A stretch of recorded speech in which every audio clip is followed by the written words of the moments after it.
Good morning ಎಂದು ಹೇಳಿ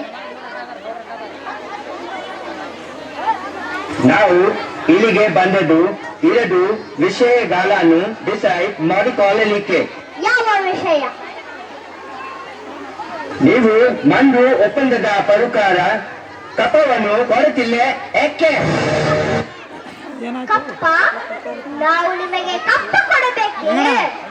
ಕಪ್ಪ ಕೊಡಲು ನೀವು ಒಡ ಹುಟ್ಟಿದವರೇ, ಬಂಧು ಬಳಗದವರೇ, ಇಲ್ಲ ಅದಾದಿಗಳೇ, ನಿಮಗೇಕೆ ಕೊಡಬೇಕು ಕಪ್ಪ? ನೀವೇನು ಕಿತ್ತೂರನ್ನು ನಿಮ್ಮ ಅಪ್ಪ ತಾತ ಮುತ್ತಾತಂದಿರು ಕಟ್ಟಿ ಬೆಳೆಸಿದ ಆಸ್ತಿ ಅಲ್ಲ, ಕನ್ನಡಿಗರ ಆಸ್ತಿ. ಹೀಗಿರುವಾಗ ನಿಮಗೆ ಕಪ್ಪ ಕೊಡಬೇಕೇ? ಕಪ್ಪ ಕೊಡಲು ನೀವೇನು ಕಿತ್ತೂರನ್ನು ಕಟ್ಟಿದವರೇ, ಬೆಳೆಸಿದವರೇ, ಕಿತ್ತೂರಿನ ಸುಖ ದುಃಖಗಳಲ್ಲಿ ಭಾಗಿಯಾದವರೇ, ನಿಮಗೇಕೆ ಕೊಡಬೇಕು ಕಪ್ಪ? ವ್ಯಾಪಾರದ ನೆಪದಲ್ಲಿ ಕಡಲಾಚೆಯಿಂದ ಬಂದ ನಿಮಗೆ ನೆಲೆಯಲ್ಲಿಲ್ಲದ ಸ್ಥಳ ಕೊಟ್ಟವರು ನಾವು. ಕೊಟ್ಟ ತಪ್ಪಿಗೆ ಸುಂಕ ಬೇರೆ ಕೊಡಬೇಕೇ? ಕಿತ್ತೂರು ಸ್ವತಂತ್ರವಾಗಿ ಬದುಕುತ್ತಲಿರುವ ಈ ಕಿತ್ತೂರು ಹೇಗೆ ಕೊಡಬೇಕು ಕಪ್ಪ? ರಾಣಿ ಸಾಹೇಬ್, ಅಂದು ಕಪ್ಪ ಕೊಡುತ್ತುವೆಂದು ಒಪ್ಪಂದ ಮಾಡಿಕೊಂಡವರು ನೀವೇ. ಇಂದು ಕಪ್ಪ ಕೊಡುವುದಿಲ್ಲವೆಂದು ಹೇಳುವವರು ನೀವೇ. ಇದು ಸರಿಯಲ್ಲ, ನ್ಯಾಯ ಅಲ್ಲ.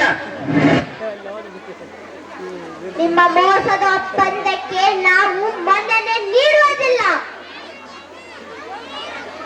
ನಿಮ್ಮ ಮಗ ಶಿವಲಿಂಗ ವೃತ್ತ ಸರ್ಜನ ಮಾಡಿಕೊಂಡ ಒಪ್ಪಂದಕ್ಕೆ ಬೆಲೆ ಇಲ್ಲವೇ?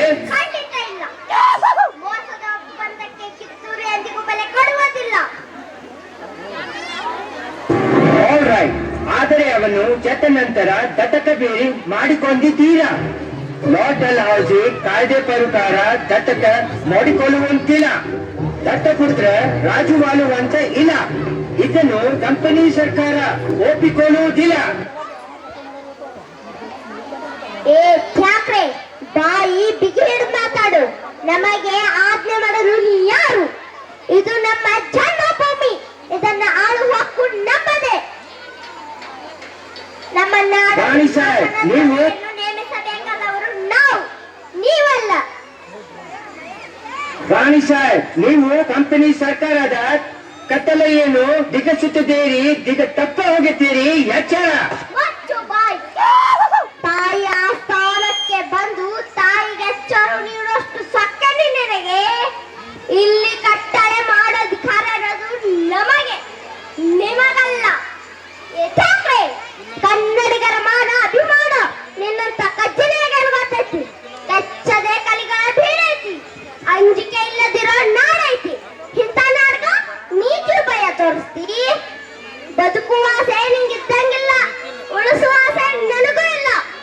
ಗುರುದೇವ ಹೆತ್ತ ತಾಯಿ ಕತ್ತು ಹಿಚ್ಕಂತ ಸಂಚು ನಡೆಸೋ ಮಂಗ್ಯಾನ